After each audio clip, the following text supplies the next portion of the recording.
Let's ruin our lives.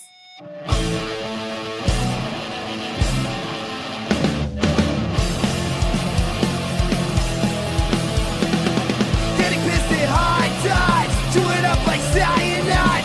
Please don't revive. Let's ruin our lives. Some pills in acid, nails in my casket. That sounds romantic. To just ruin our lives. それじゃあビデオ見てもらいます。寝んなよ。 Hello, everybody. I've actually left my house. This is the first ever Let's Ruin Our Lives filmed outside of my own abode. Joining me today, some very awesome people. Yet again, you know him, yeah, I love him. From the drummer for the band None, it's Anthony. How you doing, buddy? Good, how are you?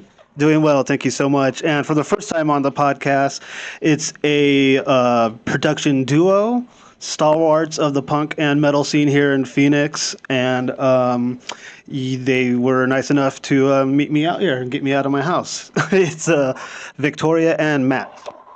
Hi, nice to be here. Thank you for having us. Thanks for being here. Thanks for coming out of your house to ruin your lives with us. Yes. Wouldn't have it any other way. So, how long? So, you're called Mattstache Productions. Yes. My first question is, where does the name come from? I really don't know where it comes from at all. Essentially, it started as a nickname back when I was a bartender way back when, about 12, 13 years ago. Okay. And then after Taproom 120 closed and Victoria had the good idea of doing a production company, it was kind of her that kind of pushed that into that direction and kind of create the figurehead that you see today with the skull and the mohawk and the mustache and everything. So essentially it was her creation off of something that I started a long time ago. He said, "What do you think about Mattstache Productions? Ha ha ha." And I was like, "Perfect, let's roll with that because this is your thing anyway. You have all the bands locally." His heart was in this. I was like, "Absolutely, let's name it after you." And now everyone's like, "Well, you can't own Mattstache Productions or really work there because you don't have a mustache." So we're working that out now. Okay. She's trying to grow a mustache every day, so it's not working, obviously. So we're working on some options. What, do you two know each other through the punk scene here in Phoenix, or? Yes, through the haunt and punk scene, Okay. bartending, all that and above. Can you explain what the haunt is? Yes, the haunt is the haunted houses. We call them haunt. I'm a scare actor. My whole family, we all scare actor. Nice. Because families that scare together stay together. So It's true, it is very true. Yes. unless there's police involved. But Yeah. even actually, they kind of tend to stay together. Then we really have to show up for each other. So yeah. So, what exactly do you guys do? You put on shows. How does that work? Yeah, so I turned a haunted house into a music venue, had some help from some friends at After 12. Mill of Madness was a haunt for 2 years. Got a lot of awards in the state. We're known for our interactive adventure. So you come and you get an experience unlike all the other haunts. And we want to keep that going, even though After 12 has really, taken off in that space and they're doing great. We want to keep some of the haunt alive, and we want to add our element of the rock and punk rock in there and show like we can coexist, and let's all get together and have a good time. Yeah, no, it makes total sense. I mean, I feel like those two worlds have always sort of like butted up against one another. You know what I mean? Punk rock and horror. That's very cool. Do you have anything to say about that, Matt? I mean, who doesn't like a good horror and punk? I mean, For sure. It happens all the time. Horror punk's literally a genre. Right, true, So true. we have them all into one walls, separate it together, whatever works. That's really cool. Was it are you one of the owners of Mill of Madness, or? So I'm the event coordinator for Oh, Mill of okay. Madness. Nice.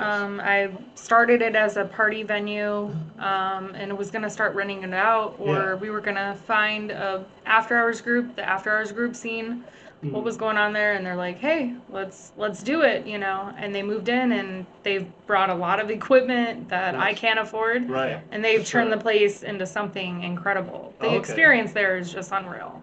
Yeah, I think I Googled it, whatever, and it looks like there's like a big stage with the what are they called, the gaffs or whatever. Yeah. It looks like a very proper music venue. Oh yeah, it's legit. That's dope. You? I love it. I'm just here for the ride right now. Awesome. And a good ride it is, my friends. Okay. Anthony works with us. This is right. He's also one of the promoters, and Okay. hopefully one day something bigger and better, for sure. Oh yeah, I'm a little tired too. I had a show yesterday. Oh, okay. Oh yeah. How was that at the Blues? Did it go well? It went really well. I loved it. Nice. Yeah. As you know, I live right up the street, but I couldn't make it because I'm a dad. Next time. Can I be a scare actor? How does one Yeah, we're audition? For sure. We're always looking for volunteers that want to learn how to scare act. You know, it falls into the training is a lot of fun. The exercises, you get to be the person you've always wanted to be, or like that scary creature in that movie. If you can make a weird noise, you know, sound like a weird alien. Let's not go there. I was thinking. We don't talk about aliens in this interview. I dropped the A word. I apologize, but no. So anything you can possibly think of that you've always wanted to do, or a character you've always wanted to try out, we're open to that and more. I'm down. I'm down to try out or whatever. A long time ago, I guess like 20 years ago now, I went to Not Scary Farm. Oh yeah. You know, Oh, in Buena Park, California, or whatever, and there was a guy who was a werewolf sheriff. So I called him the Sherewolf. Oh. And I was with my girlfriend. I didn't go by myself. I had a girlfriend with me or whatever, and he just like, your hand. yeah, he just walked by and like tipped his hat, and I was like, that's the coolest person in the world. Poke some dreams down. Yeah, I think mine would be something like shark influence because I grew up on a commercial fishing boat. So, so this is a good segue. I want to write a horror movie, and it's a sci-fi horror comedy romance thing, where a guy doesn't, without giving too much away, turns into a shark alien hybrid, pretty much. So you, so you guys also work in the realm of film, also, right? Yes. Our production company is expanding into like all entertainment company. We're not just focused on music. First, with the production company, we are going to be doing the music videos and then branching off into big movies for music, actually. So, Yeah. What do you mean movies for music? like band inspired. Oh, We'll okay. have like a lot of the Yeah. local. We're gonna work on getting a couple of bigger names, Yeah. you know, in the music industry too, to jump on board. Sure. So we have a couple of things in planned. We want to show that movies need music, Right. you know, just as, you know, music needs movies. For sure. You know what I mean? It's hand in hand. Have you seen Danzig's Writer in the House of the Vampires or something? That sounds really familiar. I don't think I've seen that one yet. It's awful. There's no music in it. Oh my god. Like the entire intro and credits where there should be music, there's no music. Oh, no. It's pretty bad.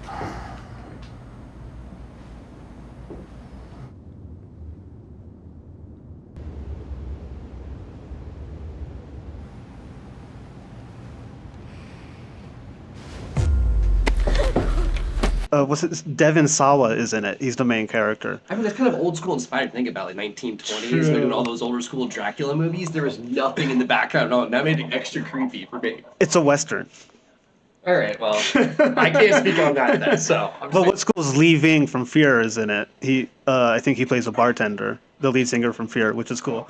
It's funny. Okay, awesome. That's so cool. So, so this is what I'm saying about Phoenix. The talent out here is undeniable. Anybody who lives out here and is part of the punk scene or alternative scene in any way knows that there's so much talent and so much like creativity, and it's largely ignored by the rest of the country.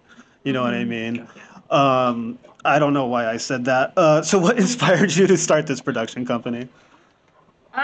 So if Matt doesn't mind me speaking for him, Matt owned Taproom 120 in Gilbert. Oh. He started something really big in Gilbert. He's one of the first punk rock venues out there. Right. Yeah. And he invited more than just punk rock. We even had hip hop there. Nice. So we had he had quite a few different genres that came through there. Some people, their first time on stage was at Taproom 120. And when an evil person came in and, you know, destroyed everything, and he was forced to walk away, I told him, I said, before you walk away from here, it doesn't have to stop. This doesn't Right. have to stop. It may have to stop in this building, but we can expand it because of who I know and my connects to the music industry.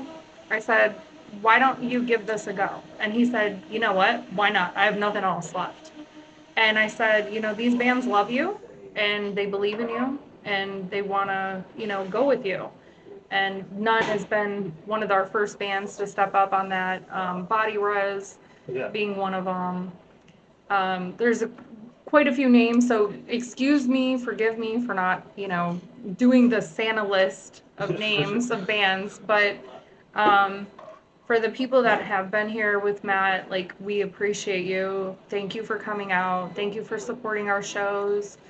It's been a long, almost a year. Almost a year. Almost a year. So the doors were officially closed April 1st Oh, okay. of last year. So What? I'm sorry to interrupt, but so yeah, I know you guys started in 2025, so it's barely just going to be a year now. It's Yeah, barely a year. Like, I think our first show was like a couple days into April, which Yeah. was a happy accident. We were looking at the calendar for Taproom 120. We're like, okay, all the shows are on. Oh wait, that one still has not been taken care of. And it was Right. out of state bands. We had Right, hopefully right, soon right. from Colorado. Oh, And we're like, oh crap. So we had to scramble. Like, I guess we're Mattstache Productions now. Let's find a venue. Let's go. Nice. We ended up playing at the 44 with Yeah. I think 2 other bands. I can't remember who joined them on that, but like we're like, okay, now we can start doing this. I guess. That's amazing. You guys have accomplished so much in such a short period of time, yeah. and it seems like you've established yourselves as well known in the scene too. Oh, absolutely, definitely, especially Matt. I'm just the backbone of the company. So. Well, awesome. Everybody needs a backbone, right? Okay. So we know None is on the roster of bands, right? What other bands besides Body Res, if you the ones you can think of, want to give a shout out to? We work with Fault Line quite a bit. We have the EP release party for Claymore coming on March 7th. Oh yeah, I saw that. We work with a lot of kids out of Alice Cooper's Solid Rock Center. So we have a lot of we have a lot of the youth bands that we're starting to work with. A lot of those guys are from the 12 to 20-year-old range. Right. So we kind of take them on a little bit closer when they're kind of almost about aging out of that program. To help those younger bands kind of like find a path and find where they Right. fit in with the scene, because they do a great job over there, Yeah. and that's where like Fault Line, Claymore, Vipera came out of those guys. Okay. So I mean, there's some really cool bands that Nice. are coming out of that program that we love working with. So a lot of younger ones. Have you met Alice Cooper? We got very close. We used to go to his food bank at that church, and they had a giant turkey that would just hang out. Yeah. I live right by there, so yeah. Oh, okay. So my children have met Alice's wife. My daughter is very close with Alice's wife. When she sees her, they run up to each other. Is that like a church thing? So we do go to Genesis okay. Church, but What? Wait, Genesis. I used to go to Genesis. oh, Wait, the one on Right next like to the on center. Bell On Thunderbird. Thunderbird. on Thunderbird. What am I thinking of? I think it's the other. I know what church you're talking about. You know, it's the all-inclusive church, right? Non-denominational. Yeah. Yeah, Genesis. Yeah. It's on Right? Thunderbird. There's one on Bell, right? Maybe It's this. a different one. Yeah. different. Okay, never mind. Sorry. No, you're good. You're good. No, it's fine. There's a lot of churches. Yeah. No, so Genesis Church is like connected to Alice Cooper okay. Center. Right, yeah. The northern Phoenix location. Mm-hmm. Because there's 3 locations for Alice Cooper's Solid Rock Teen Center. I didn't know that. So about a year ago, they opened the one in Goodyear. And we have the Mesa location, which is always thriving. Yeah. There's so much music, so many kids that are so talented out there. And our heart is just there. Yeah. This is the generation coming up. Like, we owe it to them to show them, like, open the doors for them, show them this is how you do it right, and protect Yeah. them That's the biggest key here, For is sure. making sure that they're in safe places around safe people. Definitely. And so if you see somebody with Mattstache Productions, just know they're a safe person. If they're no longer around, it's probably because they're not a safe person. Yeah. Have there been a lot of like, you, I've never really been like a part of the Phoenix scene. I've always been like an outsider looking in or whatever. Has there been, okay, so I'm from Los Angeles, as you all know, or whatever, and the scene is rife with predators and scumbags and climbers or whatever. How much of that is out here, specifically like the people that you want, like people you want to push out? That's a really good question. So, you're going to find that a lot here too. Mhm. I believe that people try to take advantage of our scenes, including the movie industry. It happens Oh, there yeah. too, for sure. Yeah. A lot of people are, I hate to use the word desperate, but there's no other way to put it. That's true. Yeah. And when they see that they have stars in their eyes, Right. and they have that it factor, or they really want to have that it factor, they will prey on those people. And that's kind of when I've stepped in. But unfortunately, there's only so much you can do. Right. I can just offer a safe place for people and keep doing what we're doing as a team, as a collective.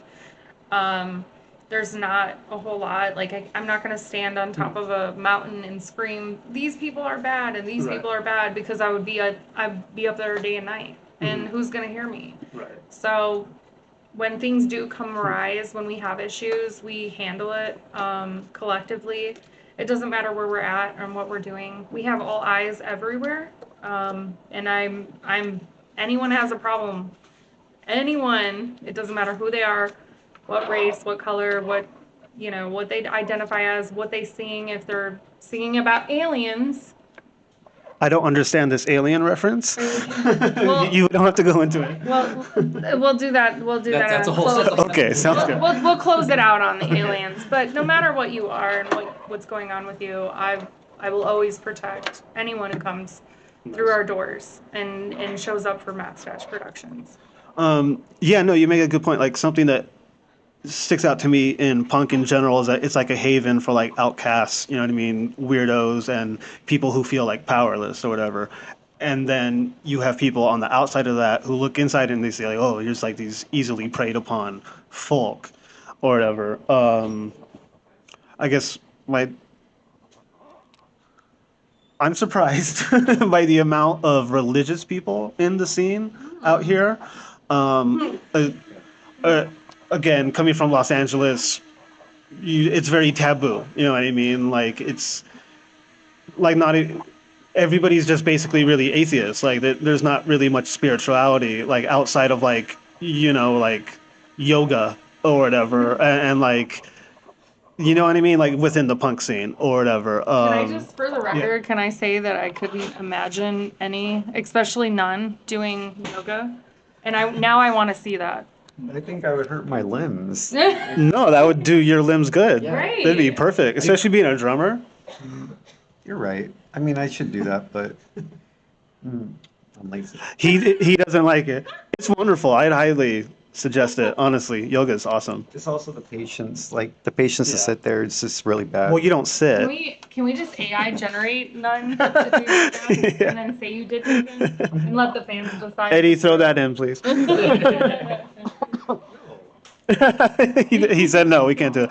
Okay, so would you guys consider yourself to be religious or spiritual? I am a Christian artist, a musician from that world, and Oh. I have to say that I left it, and I don't consider myself a Christian. I consider myself a Christ follower. Because I don't want that stigma to follow me. I live as Christ. I'm not saying I'm living as Christ, but I do my best every day to live in his image. And that's what we're supposed to do. And a lot of these Christian, values are not the way Christ lived. I agree. So, like, you're a Sermon on the Mount Christian, not an Old Testament Christian. Correct. I follow Jesus. Whatever Jesus said and did, that's what I'm about. Was that me? I'll be right back. Was that them? I think we're good. Sorry. I'm like, I'm like freaking out here. The BP scared me. Everything's fine. Yeah. Now I lost my train of thought. Okay, yeah, no, that's awesome. I mean, I think the teachings of Jesus, like, while I was an atheist for a very long time, till I read like the four gospels or whatever, Matthew, Mark, Luke, and John. I was like, oh, Jesus is not a hippie like everyone says. He's a punk.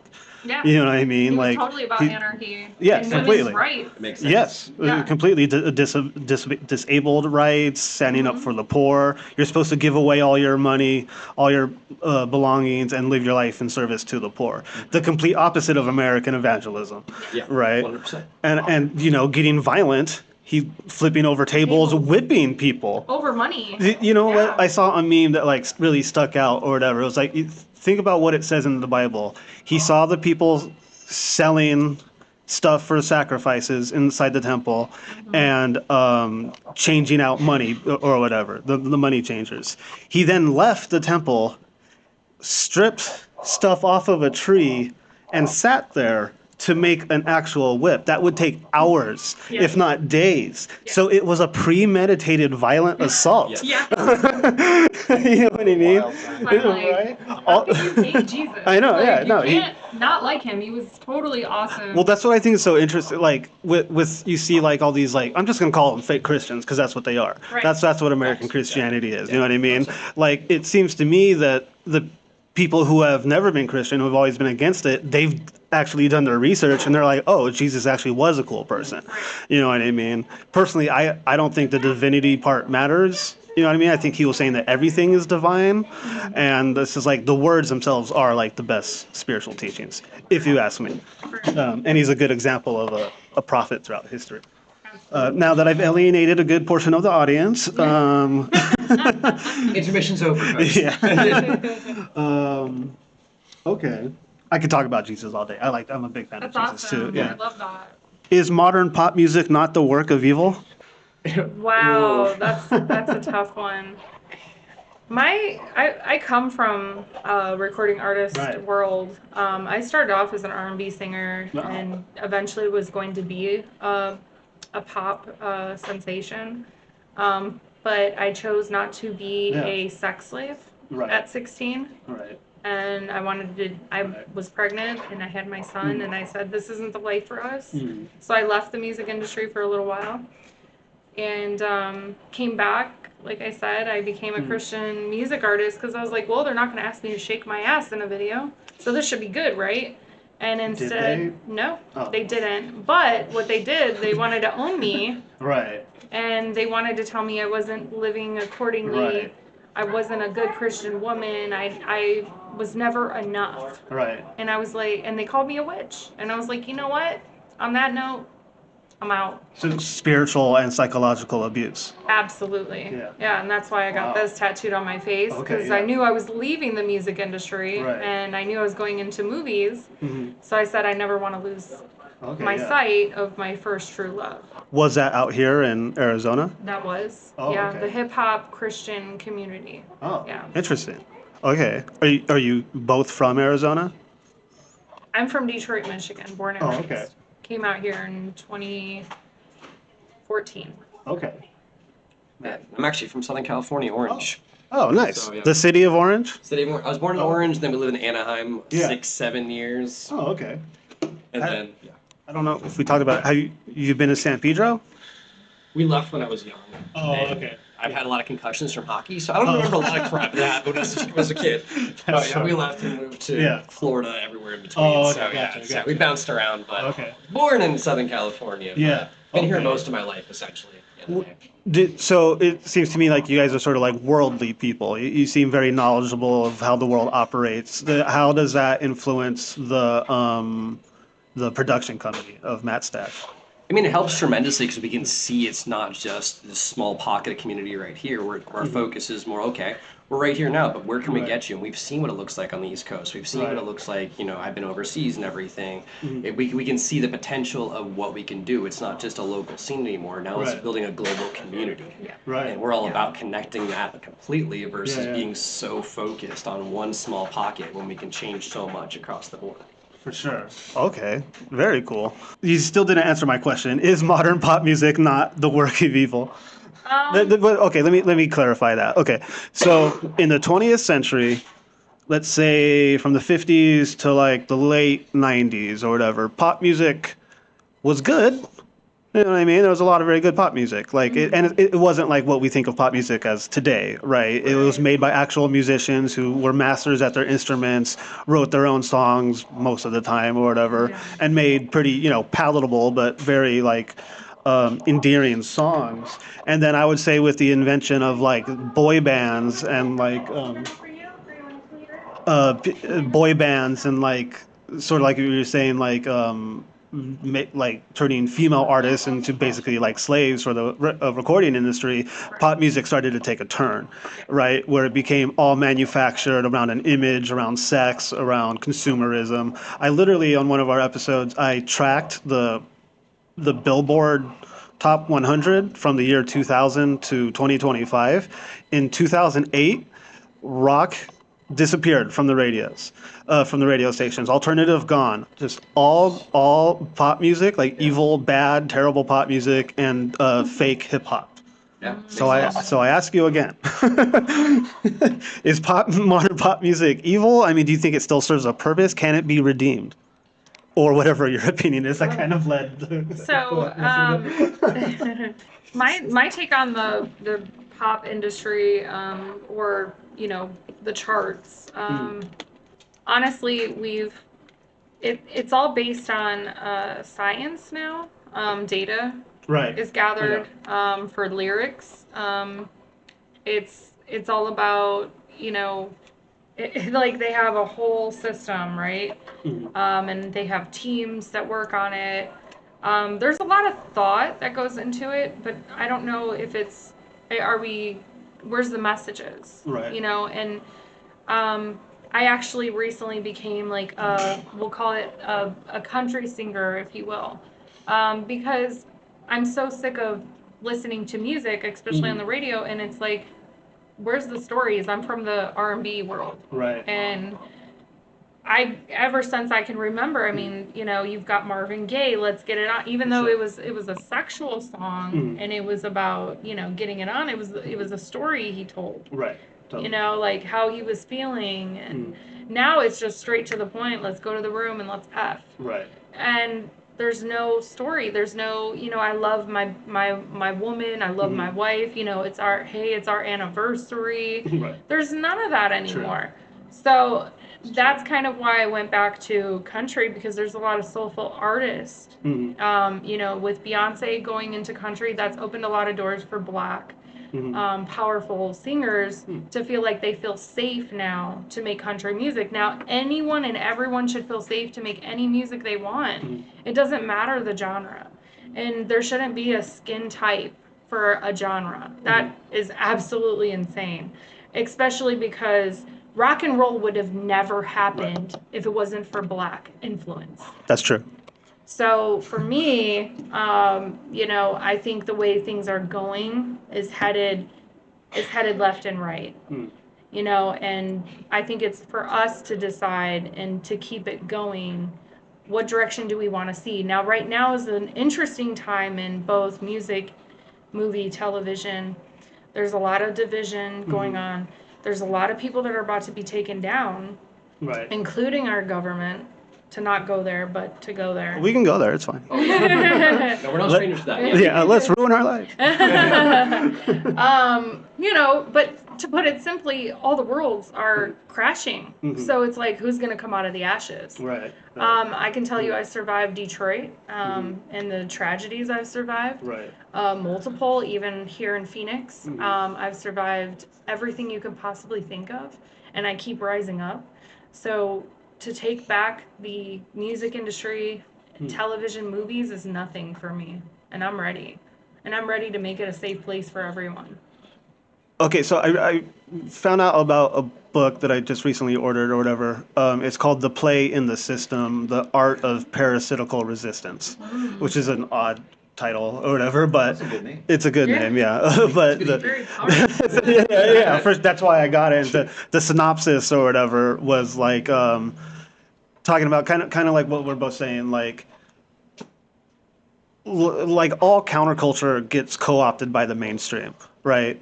Like all subversive art forms get co-opted and turned into the mainstream. That's why you have, like, let's say, for instance, even though she's very talented, Miley Cyrus is kind of a product of that entire system, groomed her entire life since she was a child, and then like she's like this bad girl attitude, but it's all completely manufactured to appeal to a certain archetype in like the teenage brain or whatever, or in the young person's brain. So they're talking about how like you have to work from within the system in order. I guess it's one of those like narratives. I mean, I haven't read the book yet, but that's what it seems like to me. Do you think that that's like, how much hope do you have for like you're saying, like the world is crashing down around us and we're all just sort of like fiddling while Rome burns, right? And which I think is necessary, but so you sound hopeful that yeah, you go. Yeah, no, I'm totally. I guess you can say I have faith. I have total faith that we can do this, and we can start from the ground, and work our way up. I have no problem starting over, and this is me starting over after 20 years. I've been a part of the music industry for about 25 years, and film. I'm coming up on my, I believe, 6th year. Nice. So I've learned a lot. I'm a filmmaker now. I'm, co-owner of a music production company. Right. I mean, it's just it's not about taking over the world. It's just about creating a safe place in the world, and creating these safe places and teaching how to do it. Essentially, I've learned a lot from the kink community. I honestly, That comes up a lot on this podcast, honestly. I mean, punks are kind of kinky. It's just That's true. It's a whole thing. There's a lot of overlap between those communities. It's got its own definition of the books. For sure. I mean, like consent, right? Consent is super important. Yes. Respect, Yes. Tenderness, right? Like, okay. Yeah.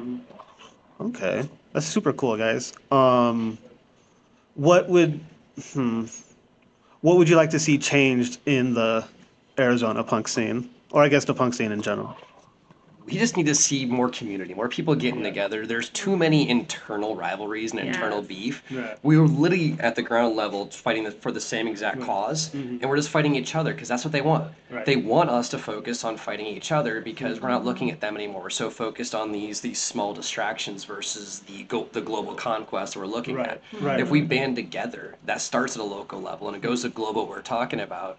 We need to be a community. We need to stand up for each other. We need to go out there as one unit and not go, oh, I don't like that person because they put blueberries on their waffles. Like, it's stupid stuff we're dealing with. We should not be doing this. We need to, as a community, and that's what punk's about. It's about community. It is for that greater cause of what's good for the community. Like, it's not about the government. It's not about politics. It's about what's good for my community. And we've forgotten about that locally. And we need to get back to that and take care of ourselves. For sure. Yeah, I 100% agree. So I'm not sure how old you guys are. I'm 39. I'm going to be 40 this year. Same. Okay. Oh, awesome. Twins. Twins. Yeah, okay. Everything hurts. Ibuprofen 800. Crap. Everything hurts. That's the title of this episode. It does. It It's does, really it's true. stung and hurt. Do you know the Kurt Vonnegut quote? I think it's from Slaughterhouse-Five, his most famous book. Anyways, is everything was beautiful and nothing hurt. That's it, and it's written on a headstone or whatever. I think it's really beautiful. Yeah, it's perfect. Yeah. Well, I was gonna say that like. And I don't know if it's like I guess it's probably kind of a really distinctly American phenomenon. This like cult of individuality within communities. Yeah. Like, you know what I mean? Like, one of the things that attracted me to punk was like, oh, I can truly be myself. Right. And here's all these other people, you know what I mean? But who want to be themselves and that's the way their brains are wired. They really have no other like choice. And we all banded together. Yep. You know what I mean? But at the same time, there was no real thought of the community that we were creating. You know what I mean? Like it was like amoebas coming together or whatever without realizing it's forming into one thing. So let me applaud you guys on working on making an actual community. You know what I mean? I totally lost my train of thought. I'm sorry, this keeps happening. It's good conversation, see? Yeah, that was meant So to be much. funny, but There's so much to talk about. and- yeah, I know my brain's all over the place. Yeah. I never get outside. You kind of already answered this question, but would you say that there is like an ethos or an ideal to punk rock, I or mean- is it malleable? I mean, obviously, we're based on just anarchy is at our forefront. Obviously, we're also about that's how we live our lives. Whatever, it's chaos around us. But at the end of the day, like it's like we've been talking about, we still need to come together, and we still have to survive this freaking world. Right. You know, we can't do that off of chaos and whatever the hell works type of deal. We have to come together and organize and figure out how to survive the fucked up world we live in. And I think the number one way, I take that back. I know the number one way that's going to help us all survive in our communities. Please hear me out. Spend your money with small businesses and people who actually own what they have. You get a choice still, right now, where you want to spend that money. Take advantage of your community in a proper way. I hate to use that word, but I do use that phrase. But you have a community, lock in, like make those posts. We have a way to connect with everybody quick, not like newspapers back in the day. You know, we make a post anywhere we're at, in our car, in the bathroom, at our home, at, you know, wherever we may be. I'm looking for this, that, and the third, and I don't want to go to Walmart.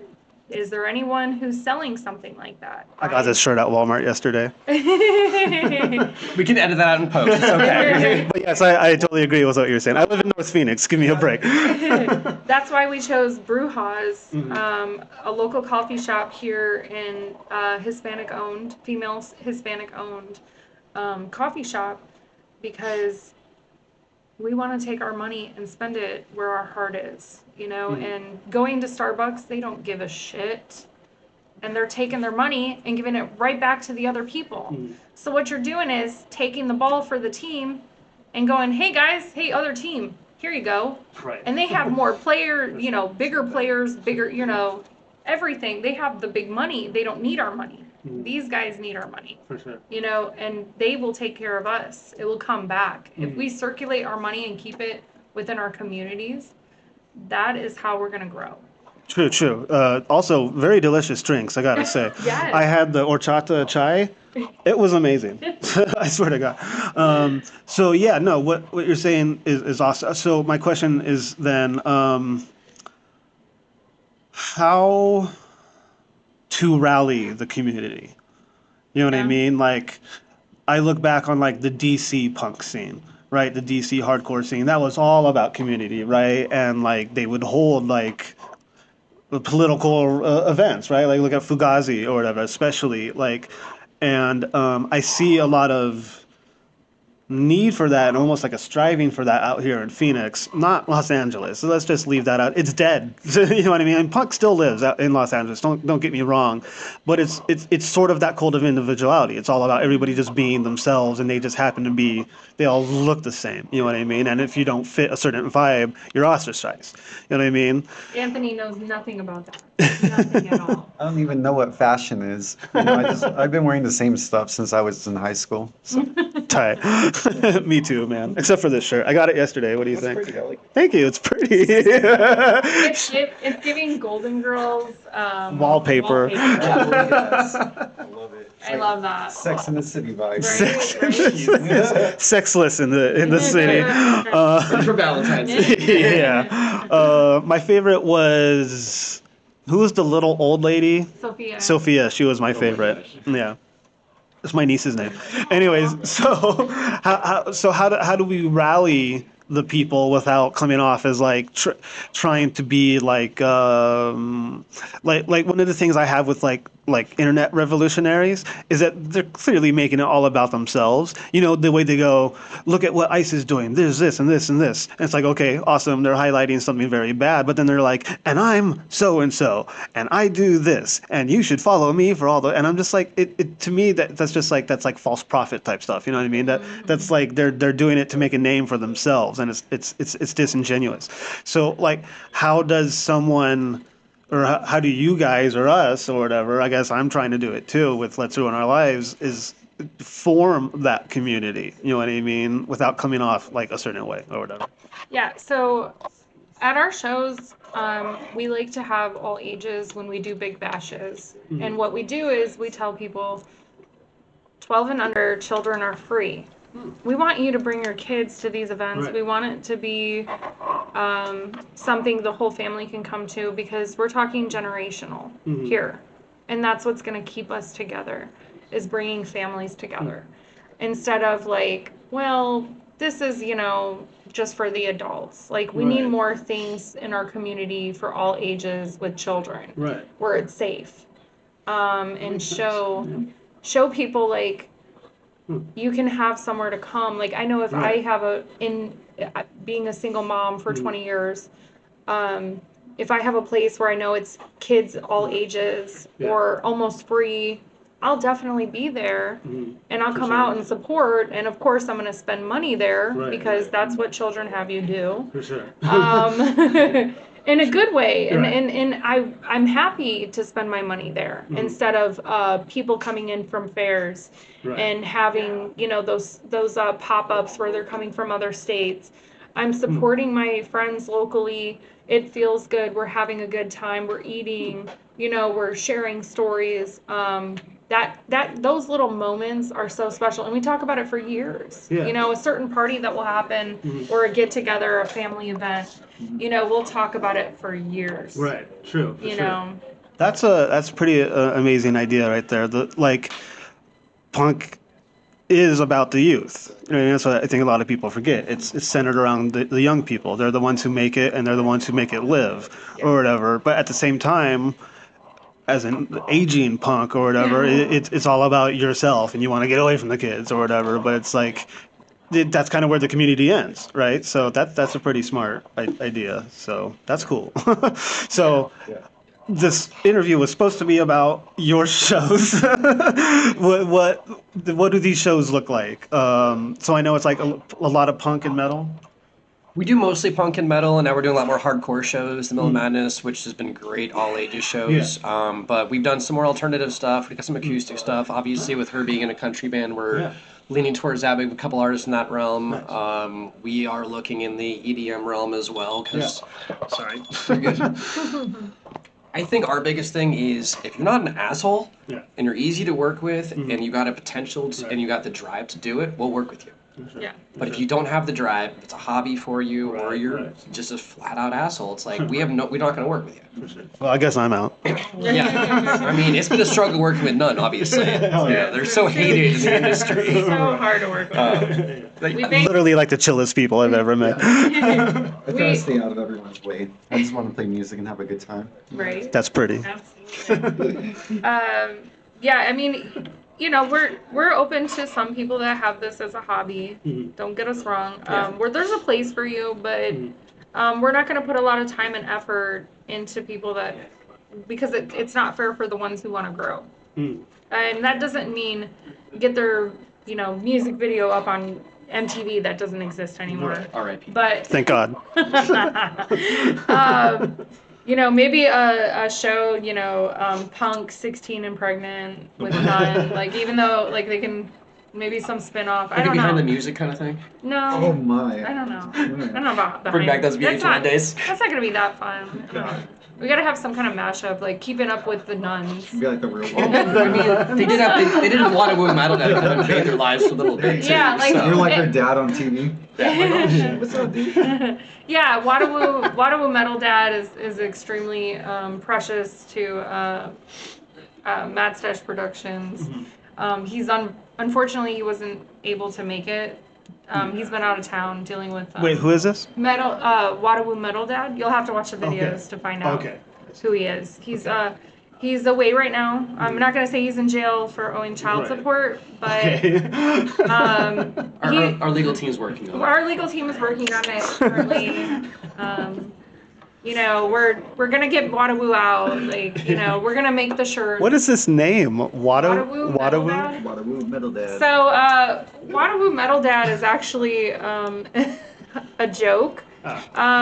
Did you ever watch Bam's movie Haggard he did with Ryan Dunn. You gotta watch it. You're I gonna watched it have for the to first watch it time now. this past year. It's amazing. How long ago was it? Oh, Long time ago? my gosh, at least 23, Oh, okay. It was 25 years It was ago. pre-Jackass. Oh, wow, Yeah. really? Well, It was over the same era-ish. it was like they got the money from Jackass and they Yeah. went and did Yeah. the movie. So, like, They're like, we get to make a movie. Yeah. Like, And it was really cool. When they were still like associated with CKY?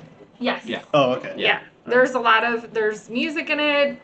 There's silly jokes. I've never heard of that. Haggard. Maybe I have heard of that. It's on YouTube. Okay. It's definitely a must-watch.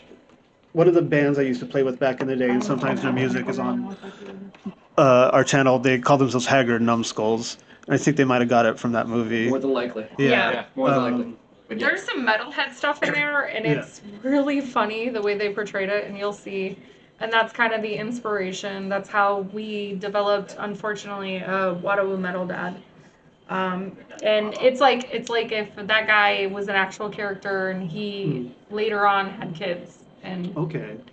he's still trying to be a part of the metal world. Well, you kind of gave me an idea for a movie. Oh. So it's obvious satire, Yes. reality TV centered around punks. Okay.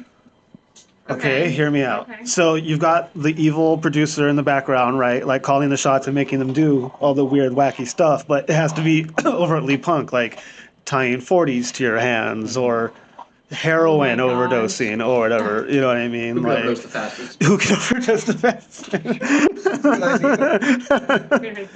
heroin part, maybe not so much. Right, yeah. Because of legal issues. Right. We Not. may have to refrain. It'll be fine in Germany. Maybe. We don't got a problem with it. But anyways, okay, we have to wrap up here. Where can we find you on social media, and how can we support Mattstache Productions? So we're on Instagram, Facebook, kind of TikTok, and everything's just at Mattstache Productions, Mattstache Productions. And you can find most of our show information on Instagram, Facebook, and we'll have a website eventually, when we get all techie and figure out how to, do some things in the computer. For sure. But we're getting there. Do you have merch?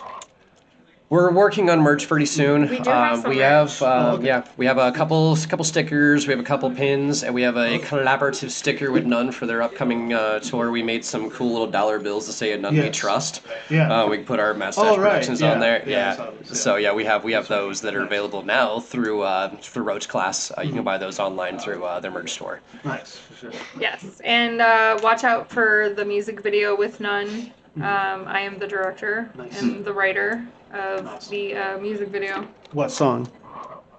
Well, we're gonna do it CNN. CNN. Yeah. Nice. Yeah, It's a very good song. Congrats on the new EP, by the way. Thank you. It's very, very good. Oh, I Thank you for sharing your music with me. I wish we could put more on there, but Yeah. it's just time and money. So for sure. we're not rich punks. We're very poor. What? Well, I that's- thought Chandler was so rich. I know, right? The Mormon not true. stronghold. Yeah. The Mormon stronghold. The Mormons. Go to the Mormon church and ask for money for your EP. Oh my gosh, we'll get that. We'll record that. That would Actually, be so sick. We should do a skit with that. That would be so awesome. Let's go to the temple. Let's do it. Yeah. I'm We're down. down. We're totally down. We're game. We're totally about that. And to follow None. Oh, non-official AZ on Instagram. Nice. Listen to None, everybody. They're great. What was I going to say? I had one final thing to say. I'm on Lexapro, and I'm pretty sure it affects my short-term memory. What was I going to say? I have mom brain, so I'm pretty sure that also doesn't help. It's changed my life. I would not be doing this if it wasn't for Lexapro. I was just killing myself Thanks, with alcohol. Yeah, seriously. This video has been sponsored by Lexapro. Yeah, I keep meaning to make a fake should. commercial. This is by escitalopram. Do you have extreme debilitating anxiety? That's great. It's like watching videos of someone doing daily activities, and then it's like, you can take Lexapro right now and make your life a lot better. Like, Yeah, oh, and then breaking down and crying in the corner. yeah. I don't like the antidepressants like that. Dude, this has changed my life. Like, I'm happy it works for you though. Thank you, I appreciate it. Yeah. No, I know they're not for everybody, like obviously, but apparently I. What about like the chemical imbalance? Like, I heard that that's not a real thing.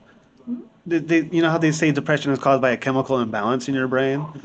Is that It true? is. It's very true. Yeah. Oh, well, then I just saw some bullshit. Oh, you did? Oh, okay. Yeah, I studied Right. about the human brain. So So I if can definitely tell you that a lot of things you do, like you can, honestly, a lot of natural, like if you weren't lazy, if you went to go there's ways to get that chemical to go to your brain. Right.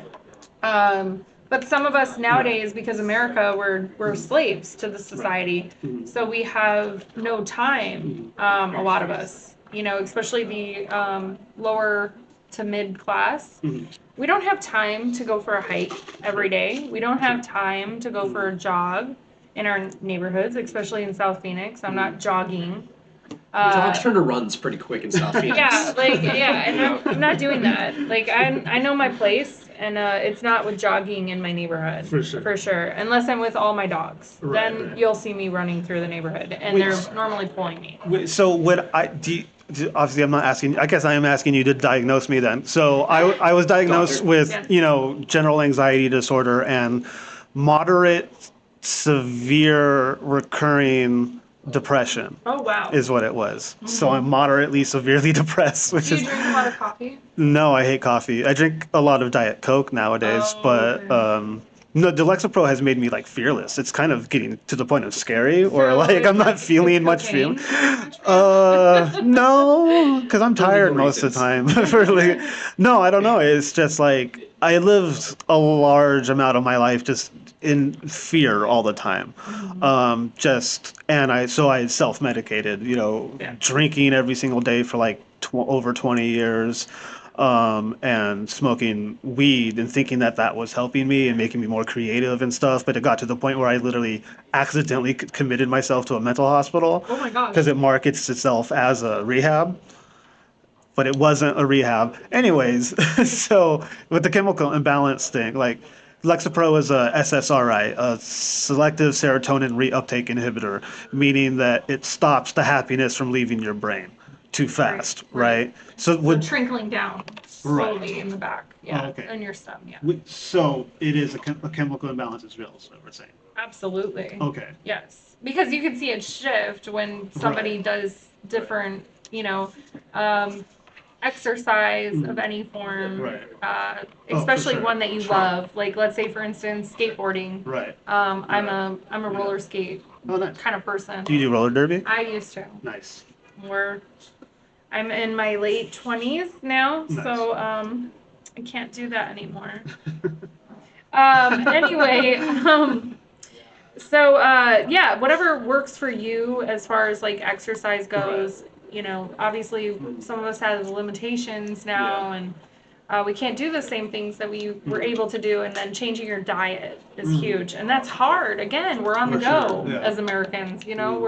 We're constantly eating fast food. That's horrible for us. We're not making smart decisions. We're not eating a balanced diet. We're supposed to be eating more veggies and fruits. All I had today was chicken wings and cookies. See? Do you have any leftovers? No, I didn't bring them with me. Sorry. He wants the wings, not the cookies. They're good from Fatso's. Have you ever had Fatso's? Disappointed? It's good. I was disappointed the last time. Really? Yeah. Yeah. No, I could see that honestly. Yeah, it was nighttime. They brought him home on a Fuck you, Fatso's. No sponsors for you. You know what? During the pandemic, I was like trying to find work or whatever, and so I worked there for 6 hours. And Do you get a plaque on the wall for that? no, I was just doing the old school approach. Like my dad taught me, like just go door to door and say you're looking for work. So I did that at several different places. That's the only place that was like, okay, come back later. So I went, I did my 6 hours or whatever. I hated it, and I never went back, and I never asked for the money. I fucking hate working with food so much. I'll just tell you this: there's no gloves involved at that place. Yeah, I think it's fine. I mean, there's no gloves, no hand washing. My boss always told me no glove, no love. So I worked fast food for like 6 years, and that was like the worst time of my life.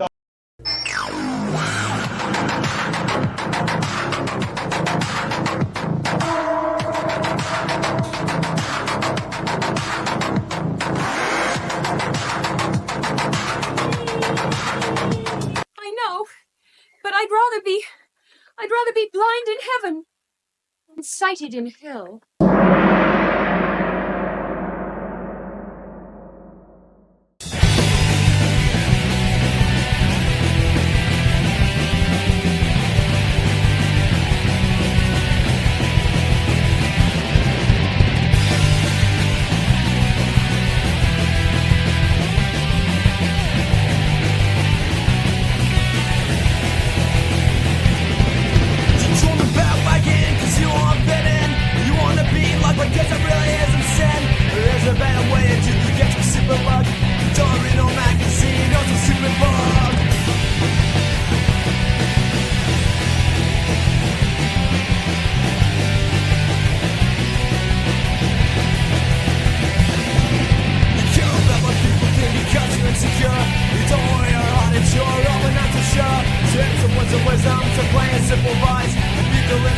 that sure be nice. Start your own trend. Start your own trend. Start your own. Let's ruin our lives.